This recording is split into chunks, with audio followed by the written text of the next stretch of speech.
College शिक्षा विभाग राजस्थान जयपुर के ज्ञानदूत 2 कार्यक्रम में सभी का स्वागत है। यह चैनल स्नातक एवं स्नातकोत्तर कक्षाओं के लिए विभिन्न विषयों की ऑनलाइन कक्षाओं का आयोजन करता है। आज हम इतिहास विषय के आधुनिक इतिहास के अंतर्गत आधुनिक भारत के संवैधानिक इतिहास के एक महत्वपूर्ण पड़ाव भारत परिषद अधिनियम 1909 की चर्चा के लिए आपके सामने उपस्थित हैं। भारत परिषद अधिनियम 1909 भारत के संवैधानिक इतिहास का महत्वपूर्ण अध्याय है। हमें विषय की चर्चा के प्रारंभ में यह बात समझ लेनी चाहिए कि इस अधिनियम के बनाए जाने के क्या कारण रहे और इस अधिनियम की क्या विशिष्टताएं हैं और भारत के संवैधानिक इतिहास में इसका किस प्रकार मूल्यांकन किया जाना चाहिए। दोस्तों, भारत परिषद अधिनियम भारत के संवैधानिक इतिहास का वह मील का पत्थर है जिसके माध्यम से हम स्वशासन और उत्तरदायी शासन की भावभूमि के रूप में देखते हैं। जहां तक इसके निर्माण अथवा बनाए जाने के कारणों के बारे में अगर चर्चा करूं तो हमें ध्यान में रखना चाहिए कि सन 1992 ईस्वी के सुधार और 1909 के बीच की सभी राजनीतिक, आर्थिक, सामाजिक घटनाएं इसके कारण के रूप में उत्तरदायी रही हैं। सन 1892 ईस्वी के सुधार भारतीय राजनीतिक क्षेत्रों में अधिक दिनों तक लोकप्रिय नहीं रह सके। 20वीं शताब्दी के प्रारंभ होते ही संवैधानिक परिवर्तन अथवा सुधारों की मांग की जाने लगी थी। अतः मार्ले मिंटो सुधार का लक्ष्य सन 1892 ईस्वी के अधिनियम के दोषों को दूर करना तथा भारत में बढ़ते हुए उग्रवाद एवं क्रांतिकारी राष्ट्रवाद का सामना करना था। तत्कालीन ब्रिटिश सरकार की मंशा थी कि सांप्रदायिकता को भड़काकर उग्रवाद तथा क्रांतिकारी राष्ट्रवाद का दमन कर दिया जाए। मॉन्टेग्यू चेम्सफोर्ड रिपोर्ट 1918 ईस्वी के अनुसार सन 1909 ईस्वी के सुधारों के आंतरिक और बाह्य दोनों ही कारण थे। आंतरिक कारणों में विधान परिषदों के अंदर और बाहर राजनीतिक वर्ग द्वारा और अधिक सुधारों की मांग, लॉर्ड कर्जन द्वारा 1904 में अत्यंत विवादास्पद विश्वविद्यालय अधिनियम को पारित किया जाना और सबसे अधिक विस्फोटक कार्रवाई बंगाल का विभाजन था। बाह्य कारणों में रिपोर्ट के अनुसार सन 1904 ईस्वी में जापान द्वारा रूस को पराजित किया जाना तथा सन 1905 ईस्वी में इंग्लैंड में लिबरल पार्टी का सत्ता में आना था। नवंबर 1905 ईस्वी में लॉर्ड कर्जन के त्याग पत्र के पश्चात लॉर्ड मिंटो की नियुक्ति हुई। नए गवर्नर जनरल की राजनीतिक दृष्टि अनुदार थी, अर्थात वे उदारवादी नहीं थे। दिसंबर 1905 ईस्वी में भारत मंत्री के पद पर लॉर्ड मार्ले की नियुक्ति हुई। वयोवृद्ध लॉर्ड मार्ले की प्रसिद्धि एक उदारवादी राजनीतिक की थी। यहां यह भी बताता चलूं कि उस समय लॉर्ड मार्ले लगभग 67 वर्ष के वयोवृद्ध थे। मार्ले स्वयं अपने को वर्क और मिल के राजनीतिक सिद्धांतों का उपासक मानते थे। इसके अतिरिक्त वह गैलिस्टन की आत्मकथा का भी रचयिता था। मार्ले के सत्ता में आते ही कांग्रेस के नरमपंथियों को आशा की एक नई किरण दिखाई पड़ने लगी थी। इनके प्रमुख नेता गोपाल कृष्ण गोखले मार्ले के सत्ता में आने के कुछ ही दिनों पूर्व इंग्लैंड में थे और उन्होंने भावी भारत मंत्री से एक भेंट में विधान परिषदों और कार्यकारिणी में समुचित सुधारों की मांग की थी। दिसंबर 1905 ईस्वी में बनारस के अधिवेशन में अध्यक्षीय भाषण करते हुए गोखले ने इंग्लैंड की लिबरल सरकार की ईमानदारी और विशेषता लॉर्ड मार्ले की उदार राजनीतिक विचारधाराओं में अपनी आस्था व्यक्त की थी। इसी विश्वास के आधार पर कांग्रेस ने सन 1905 ईस्वी में आवश्यक सतर्कतापूर्ण तरीकों से स्वशासन प्राप्त करने के उद्देश्य की घोषणा की।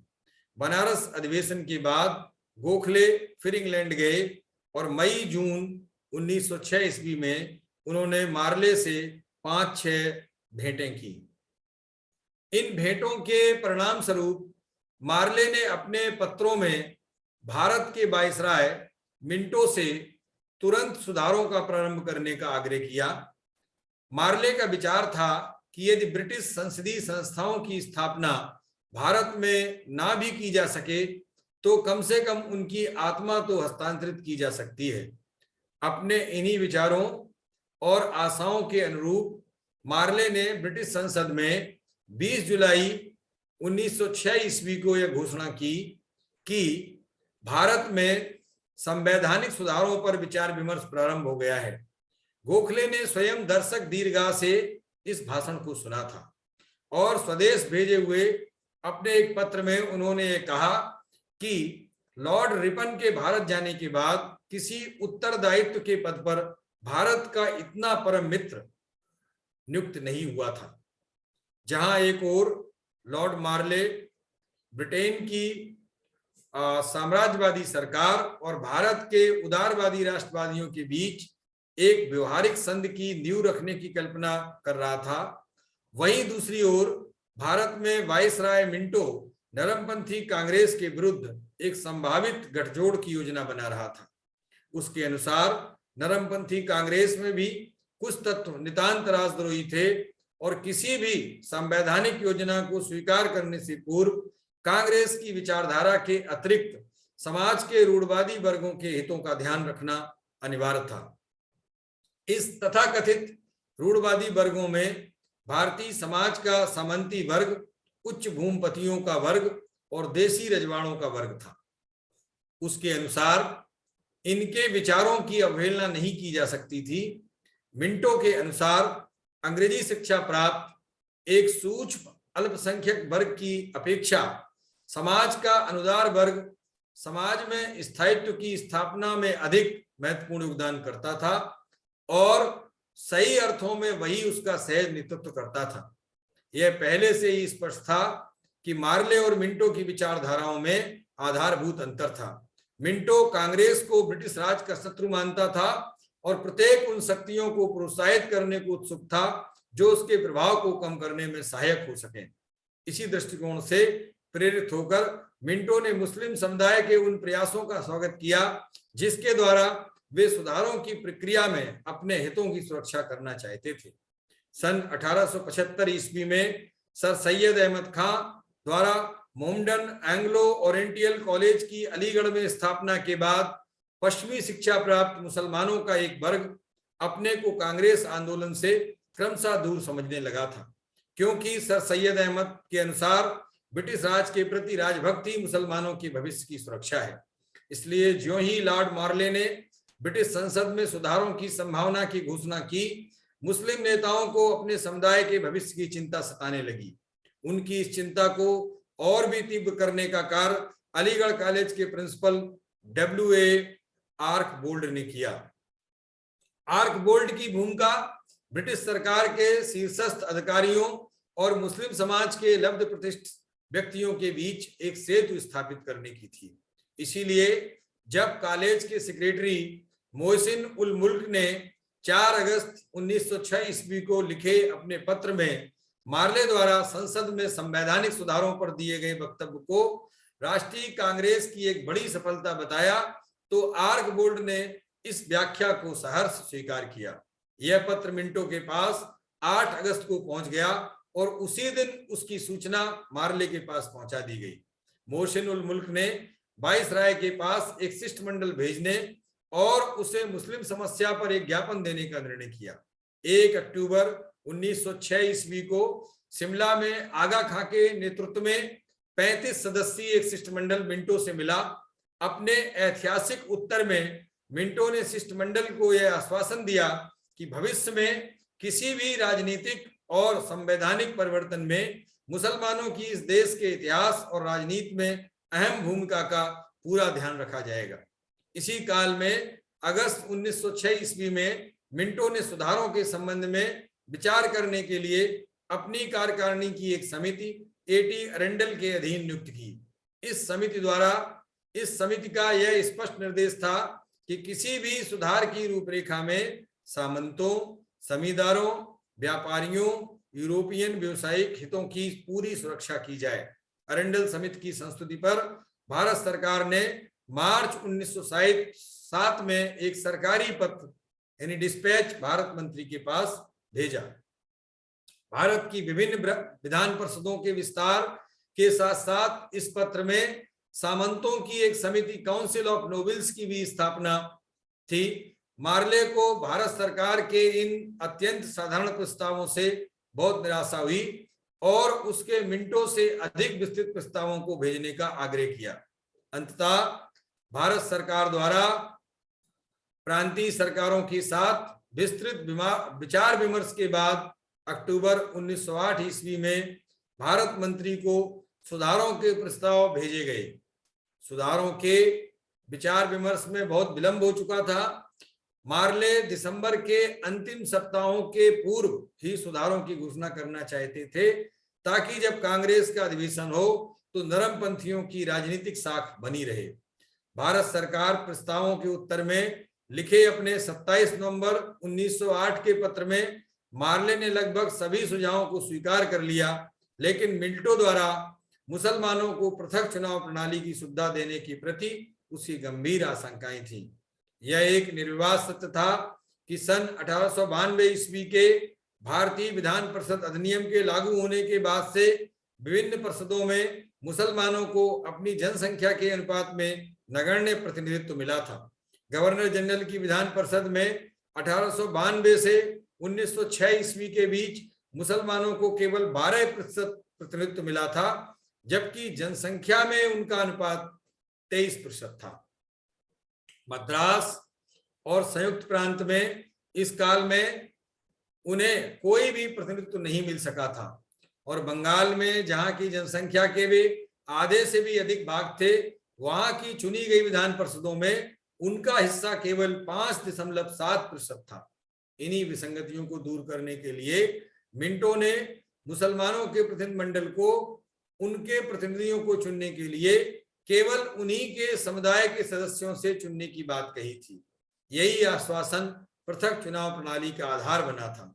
इसके अतिरिक्त मुसलमान सामान्य चुनाव मंडलों में भी अपना मत दे सकते थे।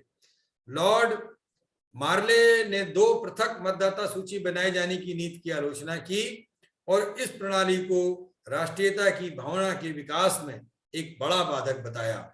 इसके स्थान पर उसने अनुपातिक चुनाव प्रणाली के प्रस्ताव का विकल्प दिया, जिससे प्रत्येक चुनाव क्षेत्र में प्रारंभिक स्तर पर मिश्रित चुनाव मंडलों में दोनों समुदायों के उम्मीदवारों को मत मिलता, परंतु चुनाव परिणामों की घोषणा के समय जनसंख्या में अनुपात के अनुसार दोनों वर्गों के उम्मीदवारों को चुना हुआ माना जाता।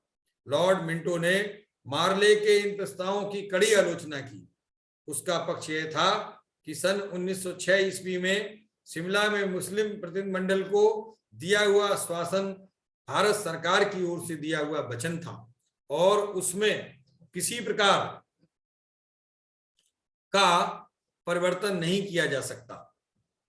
सन 1908 ईस्वी के अधिवेशन में मुस्लिम लीग ने मार्ले की भर्त्सना की और लंदन में मुस्लिम लीग की शाखा ने इन प्रस्तावों के विरुद्ध प्रचार किया।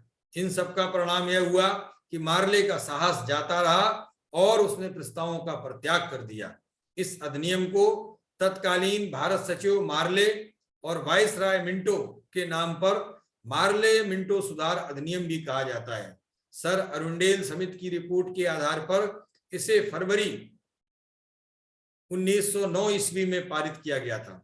अब जरा इस 1909 के भारत परिषद अधिनियम की जो विशेषताएं हैं उन पर चर्चा की जाए तो सन 1909 ईस्वी के सुधारों के निर्माताओं का यह दृढ़ विश्वास था कि भारत की परिस्थितियों में भौगोलिक प्रतिनिधित्व की प्रणाली का लागू किया जाना असंभव था।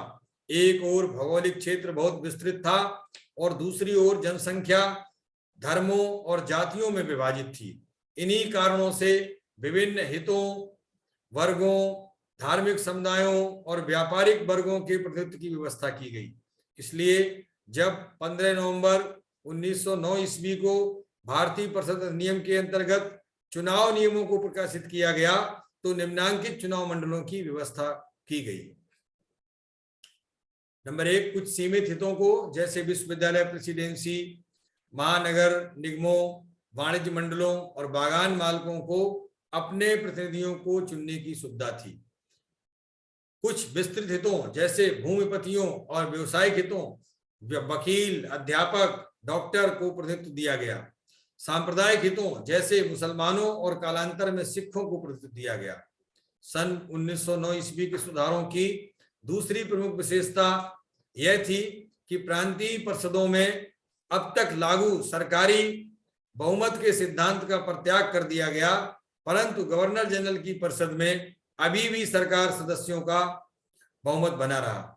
यह विश्वास प्रकट किया गया कि प्रांतों में गवर्नर, लेफ्टिनेंट गवर्नर के विशेषाधिकार यानी वीटो और केंद्र में प्रांतों के लिए आवश्यक विधेयक पारित करने का अधिकार, गैर सरकारी बहुमत दिए जाने के जोखिम के विरुद्ध पर्याप्त सुरक्षा थी।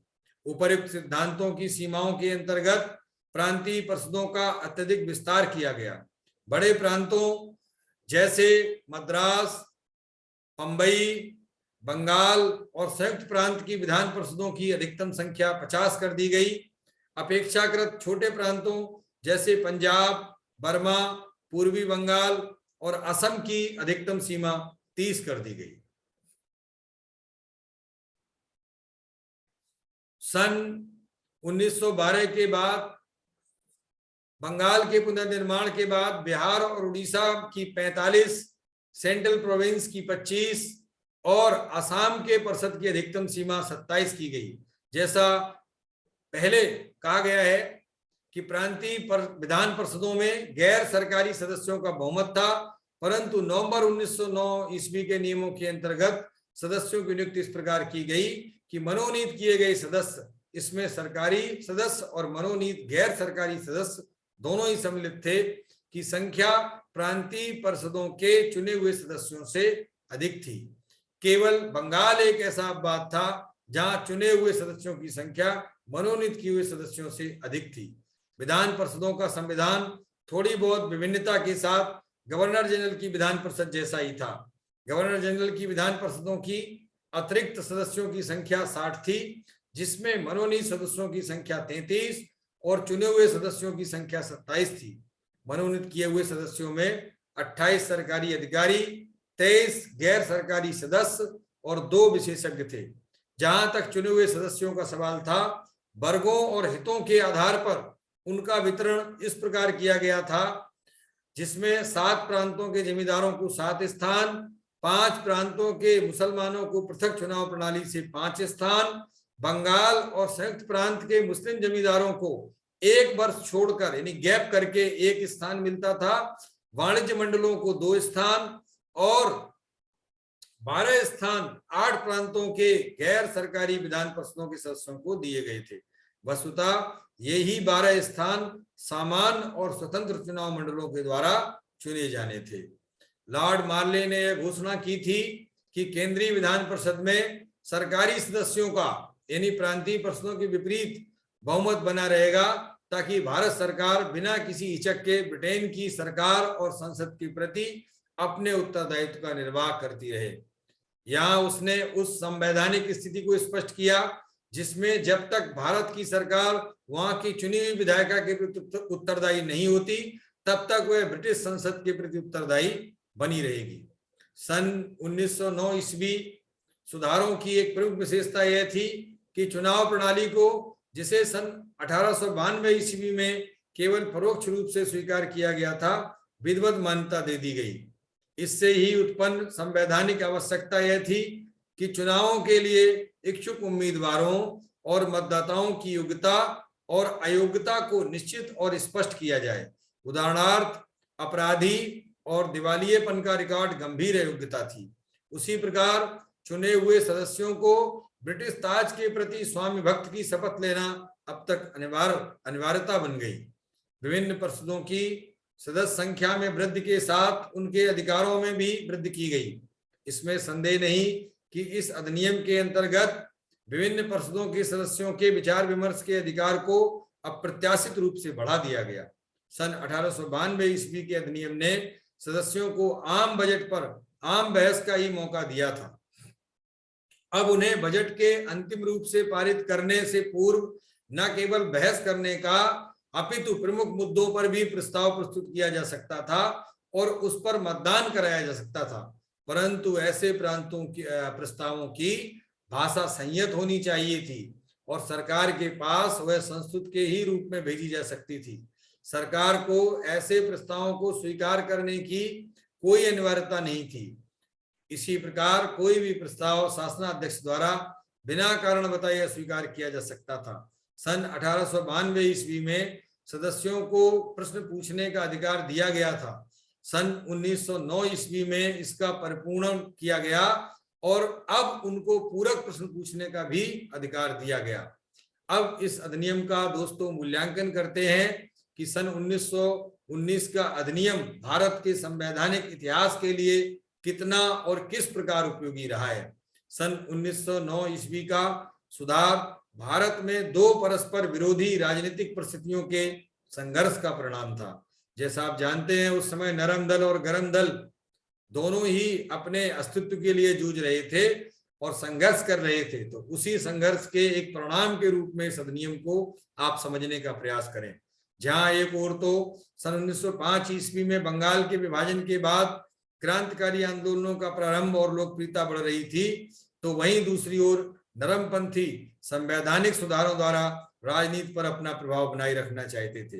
भारत में सरकार जहां क्रांतिकारियों को दमन से कुचल देना चाहती थी, वहीं नरमपंथियों के विरुद्ध प्रतितोलन की नीति पालन करके सभी रूढ़वादी और अनुदारवादी तत्वों की सहायता से अपना आधार पुष्ट करना चाहती थी। इसी नीति का अंग धार्मिक समुदायों को पृथक चुनाव प्रणाली प्रदान करना था, जो न केवल एकताबद्ध राष्ट्रीयता के विकास में बाधक था, बल्कि जनतांत्रिक अथवा लोकतांत्रिक मूल्यों के भी विरुद्ध था। इस संरचनात्मक सीमा के बावजूद यह निसंकोच कहा जा सकता है कि सन 1861 ईस्वी में मात्र विधेयकों को पारित करने के उद्देश्य से बनाई गई विधान परिषदों का रूप बहुत परिवर्तित हो गया था। सरकार के सभी प्रशासनिक कार्यों की अब आलोचना की जा सकती थी। लॉर्ड मार्ले ने संसद में अवश्य घोषणा की थी कि उसके सुधारों का उद्देश्य संसदीय व्यवस्था लागू करना नहीं है, परंतु यह अस्वीकारोक्ति इंग्लैंड में विरोधी दल को आश्वस्त करने के लिए की गई थी। वस्तुतः मार्ले के कथन का सरल उद्देश्य यह बताना था कि भारत में उत्तरदायी सरकार की स्थापना तक वहां की सरकार ब्रिटिश संसद के प्रति जवाबदेह रहेगी। कार्यकारिणी का विधायिका के प्रति अनुत्तरदायी होना ही इन सुधारों का सबसे बड़ा दोष था। सरकार की आलोचना करने, उससे प्रश्न पूछने, विभिन्न विषयों पर प्रस्ताव पारित करने का बहुमत विस्तृत अधिकार तो परिषद के सदस्यों को मिला, परंतु कार्यकारिणी की उत्तरजीविता पर उसका कोई प्रभाव नहीं था। मॉन्टेग्यू चेम्सफोर्ड रिपोर्ट के अनुसार संसदीय अधिकारों का अधिकतम विकास हुआ, परंतु यह उत्तरदायित्व के अभाव में कार्यकारिणी से घर्षण की ही स्थिति पैदा कर सका। मार्ले मिंटो सुधारों की दूसरी बड़ी कमी मतदाताओं की संख्या का अत्यंत सीमित होना था। गवर्नर जनरल की विधान परिषद के 27 सदस्यों को चुनने के लिए कुल मतदाताओं की संख्या 4618 थी। कितना? 4618 ही सदस्य चुनते थे, जिसमें 2406 जमींदार थे, 1901 मुसलमान थे। फिर भी यह सत्य था कि मुसलमानों को आवश्यकता से अधिक प्रतिनिधित्व दे दिया गया था। वे अपने पृथक चुनाव मंडलों में तो मत देते ही थे, उन्हें सामान्य मतदाताओं के भी अधिकार प्राप्त थे। यह दोहरा मत का अधिकार निश्चय ही पक्षपातपूर्ण था। एक समय ऐसी भी स्थिति आ गई थी कि 32 गैर सरकारी सदस्यों में 11 मुसलमान थे। इन कमियों के बावजूद यह स्वीकार करना होगा कि सन 1909 ईस्वी के सुधार भविष्य में होने वाले सुधारों की अंतिम कड़ी थी। मॉन्टेग्यू चेम्सफोर्ड रिपोर्ट के अनुसार सन 1861 ईस्वी में प्रारंभ सुधारों की श्रृंखला का यह अंतिम सोपान था। इसके बाद सुधारों के लिए एक ही दिशा संभव थी, वह थी कार्यकारिणी को विधान परिषदों के प्रति उत्तरदायी बनाना। अब जरा सारांश की बात करें तो इस अधिनियम के द्वारा केंद्रीय विधान परिषद में सदस्यों की सदस्य संख्या 16 से बढ़ाकर 60 कर दी गई। इनमें से आधे से अधिक गैर सरकारी सदस्य होते थे। 32 गैर सरकारी सदस्यों में से 27 निर्वाचित एवं 5 मनोनीत होते थे। प्रांतीय विधान परिषदों बंबई, मद्रास, बंगाल एवं उत्तर प्रदेश के सदस्यों की संख्या बढ़ाकर 50 कर दी गई। छोटे प्रांतों के लिए संख्या 30 कर दी गई। इस प्रकार व्यवस्थापिका सभाओं, केंद्रीय तथा प्रांतों के सदस्य 4 प्रकार के होने लगे। पहले में श्रेणी में पदेन सदस्य यानी एक्स ऑफिशियो मेंबर्स, जैसे केंद्र में गवर्नर जनरल और उसकी कार्यकारिणी के सदस्य तथा प्रांतों में गवर्नर और उसकी कार्यकारिणी के सदस्य। दूसरी कैटेगरी में श्रेणी में मनोनीत सरकारी अधिकारी नॉमिनेटेड ऑफिशियल्स आते थे। तीसरी श्रेणी में मनोनीत गैर सरकारी सदस्य नॉमिनेटेड नॉन ऑफिशियल्स और चौथी श्रेणी में निर्वाचित सदस्य इलेक्टेड मेंबर्स आते थे। इस अधिनियम के द्वारा भारत में प्रादेशिक चुनाव हेतु व्यवसायिक और सांप्रदायिक और प्रतिनिधित्व प्रणाली, प्रोफेशनल एंड कम्युनल रिप्रेजेंटेशन और सेपरेट इलेक्टोरल सिस्टम को अपनाया गया। निर्वाचन के लिए 3 प्रकार के निर्वाचक मंडल का प्रावधान किया गया, यथा नंबर 1 साधारण, दूसरा वर्ग विशेष एवं तीसरा विशेष। मुसलमानों के लिए पृथक मताधिकार तथा पृथक निर्वाचन क्षेत्र की व्यवस्था कर फूट डालो और राज करो की नीति अपनाई गई। पृथक निर्वाचन मंडल के बारे में लॉर्ड मिंटो ने लॉर्ड मार्ले को लिखा था, हम नाक के दांत बो रहे हैं और इसका फल भीषण होगा। यानी कितनी ही जान पूछ करके ये पृथक निर्वाचन की व्यवस्था की गई थी। केंद्रीय तथा प्रांतीय विधान परिषदों की शक्ति में वृद्धि करते हुए सदस्यों को बजट की विवेचना करने, लोकहित के विषयों पर चर्चा करने तथा अनुपूरक प्रश्न का अधिकार प्रदान किया गया, परंतु उन्हें बजट पर मतदान का अधिकार नहीं था। इस अधिनियम के तहत भारतीयों को प्रशासन तथा विधि निर्माण दोनों कार्यों में प्रतिनिधित्व दिया गया। ध्यातव्य है कि इस अधिनियम द्वारा सर्वप्रथम भारत परिषद तथा वाइसराय की कार्यकारिणी परिषद में भारतीय सदस्यों को सम्मिलित किया गया।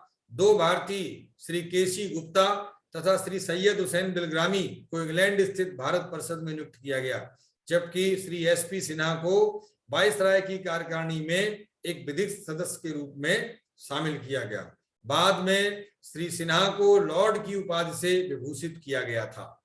इस प्रकार सन 1909 ईस्वी का अधिनियम नरमपंथी राष्ट्रवादियों को संतुष्ट करने के लिए बनाया गया था, परंतु वास्तव में इसका उद्देश्य राष्ट्रवादियों को उलझन में डालना, राष्ट्रवादी जमात में फूट डालना तथा भारतीयों के बीच एकता न होने देना था। मुसलमानों के लिए पृथक निर्वाचन एवं विशेष सुविधाएं देकर अंग्रेज सरकार ने भारत की एकता को न सिर्फ खंडित किया अपितु सांप्रदायिकता के बीज बोना प्रारंभ कर दिया।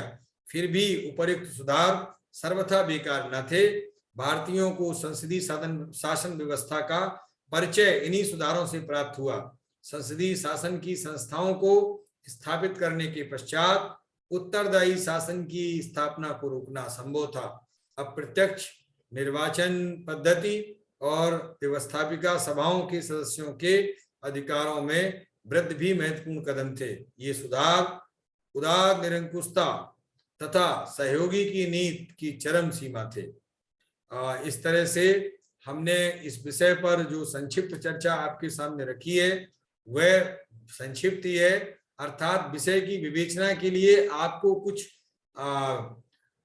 पुस्तकों का अध्ययन करना चाहिए, जिनमें से मैंने जिस व्याख्यान को तैयार करने में जिन पुस्तकों का प्रयोग किया वे मुझे सर्वथा पठनीय प्रतीत होती हैं। ऐसी पुस्तकों में आचार्य दुर्गादास बसु का भारत का संविधान एक परिचय, लेक्सिस नैनिस, ये गुड़गांव से पब्लिश किताब प्रकाशित है, तथा प्रोफेसर राम लखन शुक्ल द्वारा संपादित आधुनिक भारत का इतिहास, जो हिंदी माध्यम कार्यान्वयन निदेशालय दिल्ली विश्वविद्यालय से 2015 में इसका एडिशन आया और बाद में भी इसके एडिशन आ रहे हैं अभी।